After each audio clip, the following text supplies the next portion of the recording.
This is the In Focus podcast from The Hindu.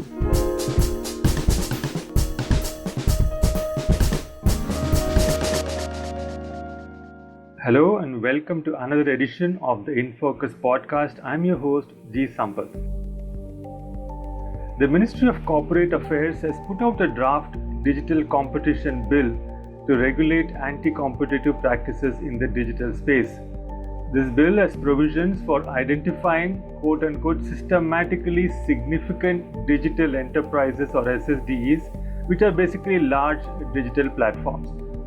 These enterprises, once identified, would be subject to certain restrictions that aim to prevent them from engaging in anti-competitive conduct. For instance, they would be forbidden from practices such as self-preferencing, anti-steering, deep discounting, and so on. We will unpack these terms once we get into the conversation here.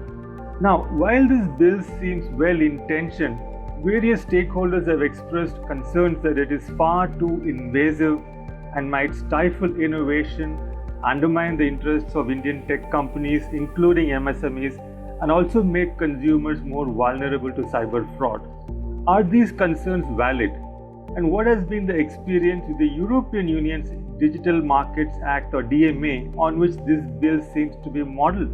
And what changes are needed to allay the concerns that have been raised so far? We discussed the draft digital competition bill in detail in this episode of In Focus, and we have with us Meghna Bal, Director, Asia Center, New Delhi. Meghna, thank you so much for joining us and welcome to In Focus. Thank you very much for having me. So Meghna, to start with, I was wondering if you can give us a quick overview, the background, rationale, and the process through which this bill came into being. I understand there was a parliamentary committee report which first flagged the need for an antitrust law in the digital space, and then there was a committee on digital competition law that worked on this legislation. So how did this entire process work? How transparent and consultative was it? So you can just give us a quick overview. Sure. Quick overview is that the Parliamentary Standing Committee actually called for the establishment of a committee to look into whether a law was needed, an ex-ante competition regulation was needed. What is ex-ante? So ex-ante means preemptive. So ex-post would mean what the Competition Commission does currently, whereas a complaint comes before them and then they investigate and they see whether the conduct in question is anti-competitive or not. Through an evidence-based process, they collect evidence, etc. They do an investigation. That is ex post. Ex ante is a preemptive form of legislation where you've presumed that the conduct is anti-competitive and so you prohibit it. Okay. So back to the explanation. So essentially, then the committee was formed. A rather opaque consultation process ensued where it was by invite only. There was no empirical evidence gathered. Largely from the if you look at the list of stakeholders that were invited, it seemed to be parties that were on opposite sides of disputes that were already in play and had not been decided. So it is questionable the basis of a lot of the evidentiary basis of this report and bill. The other thing, of course, is that the bill argues that the primary need for ex-ante regulation is because ex post is too slow and inefficient. And, digital markets are extremely dynamic and it would not be it's not in sync with the dynamism of digital markets. But one could easily argue that ex ante and the way that this bill is structured would be equivalently inefficient, if not more inefficient. And we can get to that later. Right, but not a very transparent process and not a great deal of evidence-based lawmaking that has gone on here, according to what you've been saying. Meghna, thank you for that. Now, this whole business of designating an entity as SSDE or systemically significant digital enterprise. Now, what is this all about? What happens once you are designated as such under this law? I mean, does SSDE mean only entities like Amazon and Facebook, Google and all, or does it also refer to entities like Swiggy and Zomato and so on, which are like much smaller in comparison, but which could, I don't know, be qualify as an SSDE? Yeah, so the user threshold under the DDCB, the Draft Digital Competition Bill. I'm just going to use the acronym because it's a bit Yeah, unwieldy sure, otherwise to sure. just keep Yeah. saying it.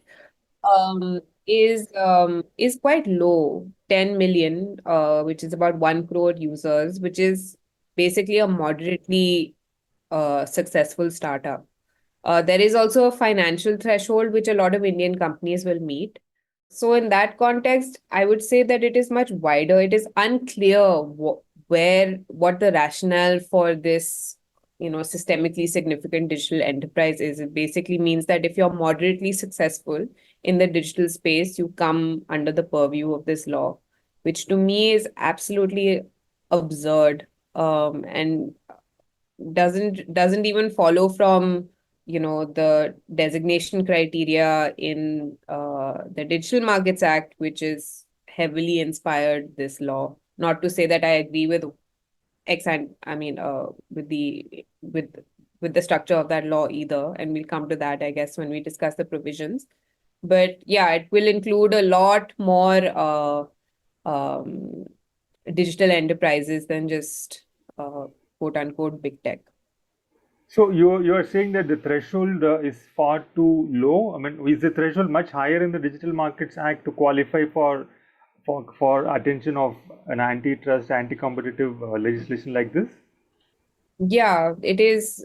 I mean, significantly higher over there. You have something like you basically account for, I think, 1/10 of the total population of the EU. I think that is the criteria. Right. Okay. We leave it at that. It's significantly higher, and here the threshold is like is so low that it could be at one level self-defeating in itself. Now, coming to the actual provisions of this legislation, Meg, now what are the provisions that you consider especially problematic? We've already looked at the threshold, which you find is problematically low, which will sort of get into the net of legislation. A lot of up and coming startups which have just been moderately successful, as you pointed out.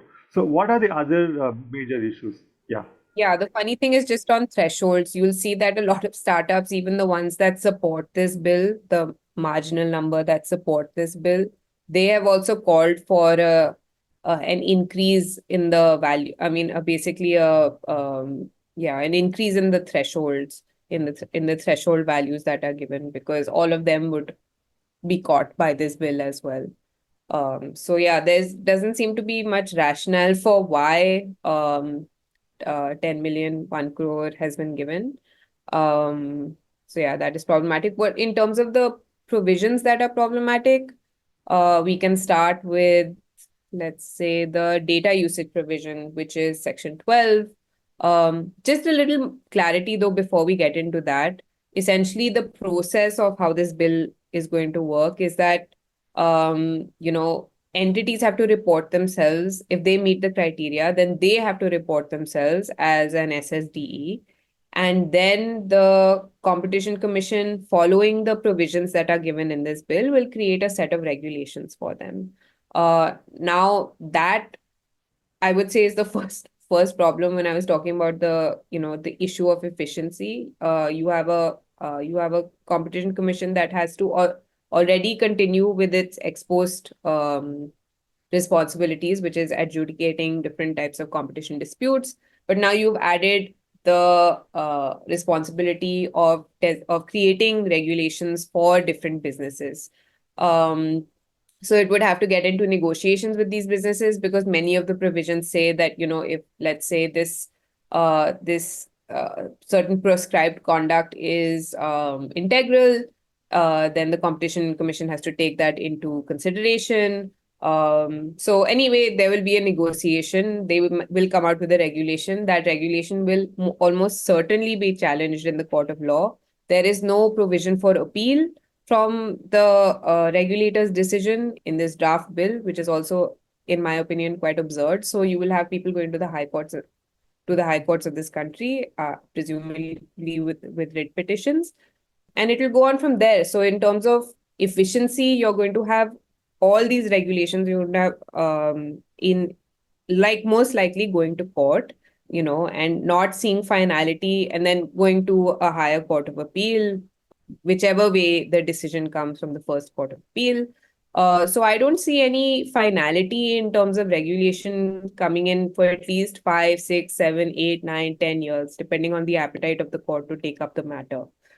So from that standpoint, I think the efficiency argument is completely defeated. Then let's get into the provisions. So one of the provisions is on data usage, where there are certain types of data usage that are restricted by this.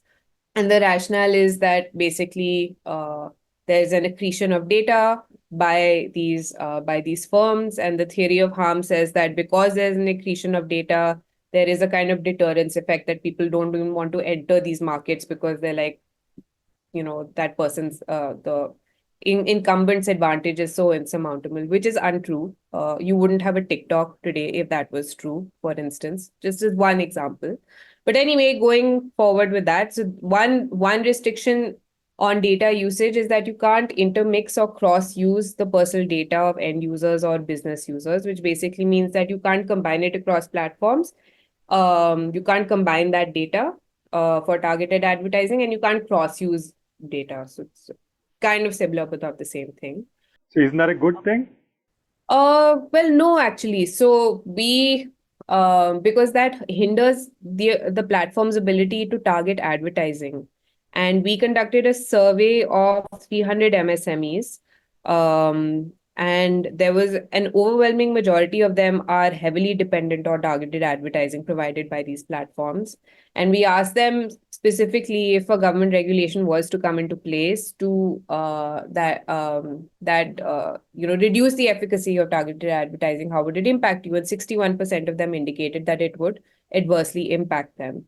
Then we asked consumers, because there is this presumption that consumers don't like targeting, etc., etc. But again, we found that consumers find targeting very helpful. 75% of consumers find targeting extremely helpful. So, it helps them with product discovery. It helps them narrow their choices. So, there isn't like search fatigue in place. And only about 5.3% of consumers that we surveyed, and this was 2,000 consumers, indicated that they did not find this kind of recommendation system that comes on the back of targeted advertising helpful. So once this targeted advertising stops, what would it be like for the consumer, the user? I mean, so then it'll just be a spray of random content, essentially. That's what you will get. So it's even more problematic. I mean, on the one hand, there are complaints about, social media creating echo chambers. But on the other hand, you will get completely random content. And then where do small businesses go? And the reason actually why we did the MSME study is that it's something I observed personally from my own experience when I scroll through Instagram, and there's a bunch of small Indian brands that are being presented to me that are interesting to me, that are online only, and that I would never find ever if if that basically those ads were not targeted to me. And so that's what inspired me to look into what the negative effects would be and what the dependency of these small brands is on targeted advertising offered by these platforms. And that's the thing is, and that's, I think, the drives home the fundamental problem with the way this act, and I would say other ex-ante competition regulation, is also framed. It comes from a very narrow frame of looking at the relationship between business users on a platform and a platform as adversarial and competitive. And it kind of negates or neglects or fails to consider the synergies between these entities. And as we can see, what will transpire is that a majority of stakeholders stand to be adversely affected by it. So then that raises the question is, what is the purpose this law is serving if a majority of the stakeholders, both on the demand side as well as the supply side of a platform, are going to be adversely affected? Who is this law serving? And that then speaks to the way in which the consultation was carried out. And even now with the public consultation, the fact that the responses are not being made public is, in my opinion, somewhat problematic, or I would say hugely problematic, because when you have consultation responses available, you understand what responses are feeding into the ultimate law that is being formed, and you're also getting a sense of who is saying what. So So I Meghna, think it is. why don't you try and sort of answer your own question which you raised just now? Like, who is this law actually serving, or by default, who will it really end up serving? Because we know, I mean, who are the people who have been involved in framing it in such a way? I mean, one could assume that it would serve those kinds of individuals or entities. So, what is it meant to serve? Like, is it a poorly drafted law because people didn't know any better, or is it like poorly drafted because it is serving a particular vested interest? I mean, it seems to be serving people who are basically directly competing with some of the product offerings. But I don't even think in the long term it's going to end up serving them, because like for instance, one of the primary issues which a lot of these, I mean, I would say the Indian companies that are supporting this law is the Play Store issue, where they have to pay a commission, etc., and they basically want to bypass that. Anti-steering, so the anti-steering provision is one provision against that, and there's So what another one which. exactly is this anti-steering provision? What does it mean? What is anti-steering? So basically, anti-steering is what a platform does, is where it doesn't let you go off platform, or it may create some friction for you to go off platform and conclude a transaction with a business off the platform. Now, um, you know, what that what that can be presented as is, hey, you can conclude a transaction with me off the platform, and that will save you transaction fees. But then that creates a vulnerability, because people can be lured into fraudulent transactions under the guise of a discount. The platform in that case is absolutely powerless to stop that. So right now, what the platform, and that is something else that came out from our consumer survey, which is that people are willing to pay between 5 and 20% more for a product if they know that if there's basically an investment in securing the transaction, guarding against fraud, etc., etc. So there is So a basically, anti-steering is monetary where, for example, let's say I go on Amazon to buy a shoe called X, and I click on that shoe, and it suppose it were to take me to its own website, that X company website, where I get a greater 20% discount. I cannot go there and buy it. I'll have to buy it on Amazon. Is that what anti-steering practice is? Yeah, that is what anti-steering is. And this law basically says that you can't do that. You have to let them bypass. In fact, this law, if taken to its most, I guess, absurd extreme, would basically say that, let's say you order something on Swiggy. Now, if you order something on Swiggy, it would and actually this is a tying and bundling provision as well. So there's a restriction on tying and bundling, which is basically you can't bundle different services together. So Swiggy is a food aggregating service, but there's a multiple services that go in that service, right? There is the ordering, the logistics, the delivery, etc., the fulfillment, etc. So all of those things would have to be disaggregated. So you as a consumer would have to, or you as a restaurant would have to first decide which delivery partner you want to go with. And so I don't know who would decide it, either the consumer or the restaurant. The CCI will have to figure it out. But let's say, you've ordered something and you get your food and it's not what you ordered, etc. Where does the liability lie? Who is going to be at fault for that? Because Swiggy now does not control the entire chain of delivery, right? And the entire chain of fulfillment. So who is going to be held liable for that? And I think there are all these like important questions that really haven't been considered through the process of drafting this law. And the liability question, I think, is a huge one. And in any case, what will happen is that people will just stop. I mean, will just stop ordering. I mean, ordering of these platforms, if it's going to be such a disaggregated and complicated process. The I mean, the platform will cease to exist, in which case the provision is a dead letter, which means that it's completely pointless in that context. So then what is it Right. trying to achieve? One of the other provisions, Meghna, sorry to interrupt, one of the other provisions which has been forbidden is self-preferencing. Can you talk a little bit about what self-preferencing is? And I thought it's a good thing to ban it, but obviously, I mean, you feel there are some problems with that as well. Yeah, so self-preferencing, again, I'll just come back to our consumer study. Self-preferencing is a strategy that is deployed offline. You know, I mean, it's prolific offline. If you go to any big supermarket, you will find that their products or their brand products are kept at your eye level. You will find that there will be, deal products that they have, companies that they have deals with that are close to the checkout counter, etc., etc. These are things that are long-standing practices in offline retail. Yeah, if you And let's say I you guess, go to a Chroma store, you will get a better discount on Chroma air conditioners, for instance, some things like yeah, that, right? yeah, things like that, right? So that is a form of self-preferencing.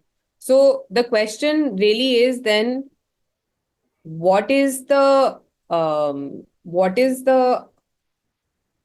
additional harm of self-preferencing online as opposed to offline? So if it's bad per se, then it should be banned offline. But this is something that is recommended by marketing companies and consultants and has been recommended for years on end. So e-commerce platforms are essentially just following the same strategy. The other thing is that consumers don't really mind self-referencing as long as there's transparency there. So if, for instance, if there's a sponsored product, they would like to know that it is a sponsored product or it is an Amazon product or why it is an Amazon product. And this is from our survey. So, and that is a form of transparency that you will not get in an offline platform, in an offline store. So again, it raises the question as to where is the normative basis that is kind of informing this position. I understand. And also, there is evidence that is coming from Europe, an evaluation of, there's restrictions on self-referencing under the DMA as well. And essentially, on Amazon, it was found that on average, Amazon products or affiliated products are ranked about 30 spaces higher than those that are not. And after it's come into place, they're basically ranked, they've dropped by 10 places. So it's not really that effective as well. So the efficacy is limited. Consumers don't mind it, and it's something that's done offline as well. So unless you ban it offline, then I understand. And also self-preferencing can mean many things, right? It's not if it's a blanket ban on self-preferencing, it can be many things. That means that basically I can't tie and bundle a product. So would you tomorrow like to buy a smartphone with absolutely no applications on it? That would be another form of self-preferencing technically. And I think that is problematic, particularly when you consider the kind of demographic you're dealing with in India. And this is anecdotal, but I helped, the lady who works for me, I helped her set up her phone, and she is able to port all her data on the back of her email address from one phone to another. Now she didn't know how to do that, and she didn't even have a password, so we had to figure all that out. But essentially, if she didn't have any preloaded apps on her phone, she basically wouldn't be able to use them. So are you trying to then widen the digital divide? Where are people going to, I mean, the search cost, the transaction cost of having a completely dumb, empty phone given to someone is something again that I don't think has been considered. I understand that there are problems with self-preferencing, but I would say that they have to be considered in a wider construct. I would say that if you are for platform neutrality, then you should be for network neutrality as well. And this is something that we presented to the committee where we said that, if you want platforms to be neutral, first you have to look to telecommunication service providers because they are vertically integrated across many different digital businesses. And while there is a restriction on them, basically violating network neutrality, which basically means that they favor they favor one website over another, to put it in very simple terms. But there's no active monitoring of that, right? So what is stopping them? For instance, let's say I'm a telecom service provider. I own a website that sells a certain product, and there's a rival website that's having a sale. What is stopping me from delaying the feed, or delaying the upload speed of that website just by a little bit, just adding some friction, so that, and then also having my own sale, so that you just kind of, as a consumer, come to my website. There's nothing that's restricting me from doing that, and it would be very hard to catch. So if they really care about platform neutrality, they should have also looked at network neutrality. And to me, it is more shocking that telecom service providers then are not covered under this, because they are the largest accumulators of data, et cetera, et cetera. So, I mean, there's a lot of problems, like I said, with this bill, and don't think it has been thought through. It's not buttressed by any kind of empirical evidence, neither from, Right. So, like so to sum up what you just said, Meghna, so network neutrality precedes or ought to precede platform neutrality. That's a very solid point. Thank you for pointing that out. Now, very quickly, there is another thing which has been flagged, which is this practice of deep discounting, which will not be allowed to be practiced by SSDs. Can you talk a little bit about what is this deep discounting? Why is it a problem according yeah, to I think the it's legislators? not been included in the bill, the deep discounting provision. The deep discounting provision, or the practice of deep discounting, was in the Parliamentary Standing Committee's report, but it hasn't translated into a provision in the bill. But there again, like, you know, what is the problem with discounts? And if you ask any consumer from a welfare standpoint, and we did actually ask consumers, no one is going to be averse to getting discounts online. Well, I mean, deep Um, discounting, I mean, it squares the playing field, right? It no longer be leveled. If you are someone like Walmart or Amazon, you can price out the smaller players from your marketplace, isn't it? That's why people have generally been against deep discounting. E-commerce accounts for a very small percentage of commerce in this country. It's 5% of commerce in this country. And many consumers time their online purchases in accordance with sales, etc., etc. The other important thing to consider, this whole concept of, I mean, we haven't really said gatekeepers, but basically we are just using a thesaurus and, adapting what is the Digital Markets Act to our country, is that consumers multi-home, which means that they look at products, they look at the same product across multiple websites and try to get the best deal. So it's not only a function key, people are just like tied to Amazon or tied to Flipkart, and like that they are basically tethered to them. That is not the case at all. Consumers are extremely savvy. There are multiple websites which, in fact, are price aggregators in a sense. So they'll give you price comparatives, and they'll give you the best deal for a different kind of product, for different products across websites. Right, right. So very quickly, Meghna, I take your point on deep discounting being not necessarily a negative practice, especially from the consumer point of view.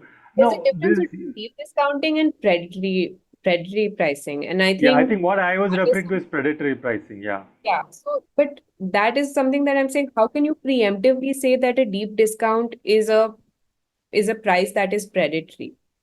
And how can you say that a smaller platform engaging in deep discounts is okay, but because it's a larger platform and it's giving deep discounts, that is misconduct or anti-competitive conduct. So I think that predatory pricing is something that has to be evaluated ex post.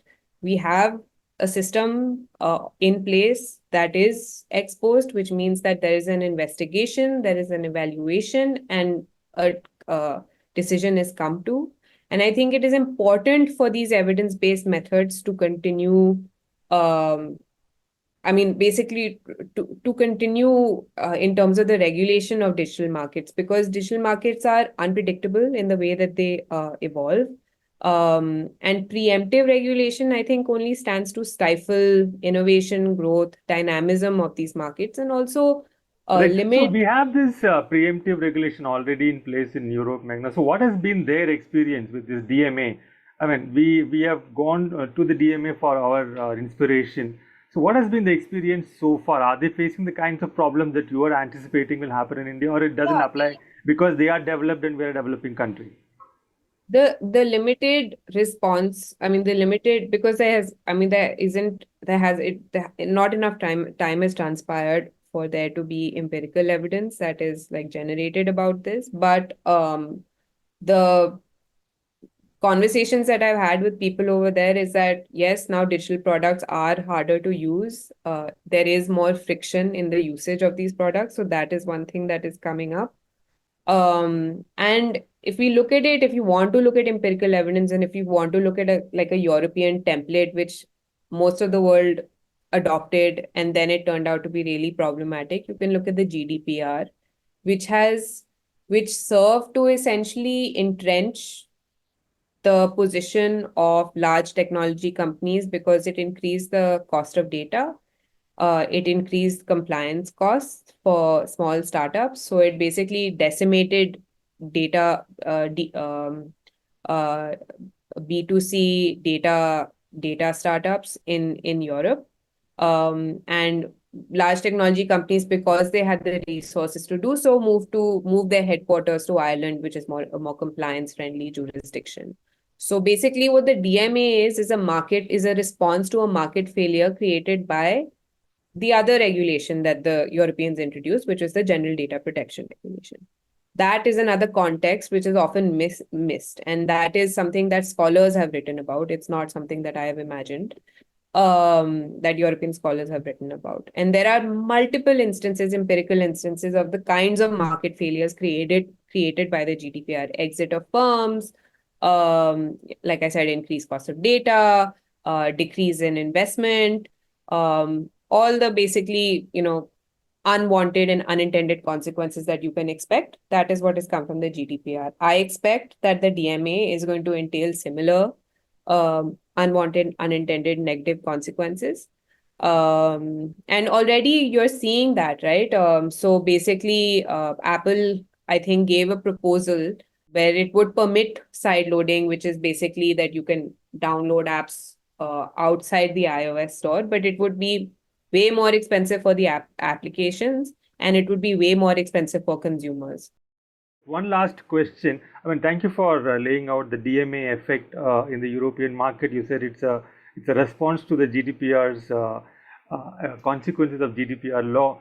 Now, in India, you made a very strong critique of the draft digital competition bill. So, is such a bill not required at all? Is that what you're saying, or is there a better draft that one could come up with? Because there is, of course, right, a need to rein in the potential excesses of really huge organizations like Google, Facebook, Amazon, whose like financial power is much larger than that of national budgets of countries like India. So like, should there be no and like preemptive regulation, or should there be a preemptive regulation with certain characteristics, like very quickly? I mean, very quickly, I don't think that any regulation should target a company just on the basis of its size. And I don't think that in my opinion, the DDCB as it currently stands should be withdrawn. I think that the institutional capacities of the competition commission need to be bolstered, and capacity, and I would say that merger enforcement needs to be made stronger. Um, but I mean, yeah, as it stands, I do not think that this law should come into place. And I do think that the bill as it currently stands should be withdrawn because it stands to do more harm than good. And I think that is, I would say, the most fundamental test of whether a law should come in place is that who is it benefiting? Is it benefiting a majority of people? I think that utilitarian principle needs to be applied here. And if you go by the fundamentals of utilitarianism, I don't think this law passes muster. So. Right. So this law, as it stands, should be withdrawn because it has a tendency to cause more harm than good. And secondly, you're saying that the Competition Commission should be bolstered with resources, and there should be better merger enforcement. And this particular law is not good enough to pass muster. Thank you so much, Meghna, for coming on board and sharing your observations on this bill and your insights and views on what it could do if it were to get implemented. Thank you so much once again. Pleasure talking to you. Thank you so much for having me. Thank you. In Focus will be back soon with analysis of the biggest news issues. In the meantime, you can find our podcast on Spotify, Apple Podcasts, Stitcher, and other platforms. Just search for In Focus by The Hindu. We'll see you soon.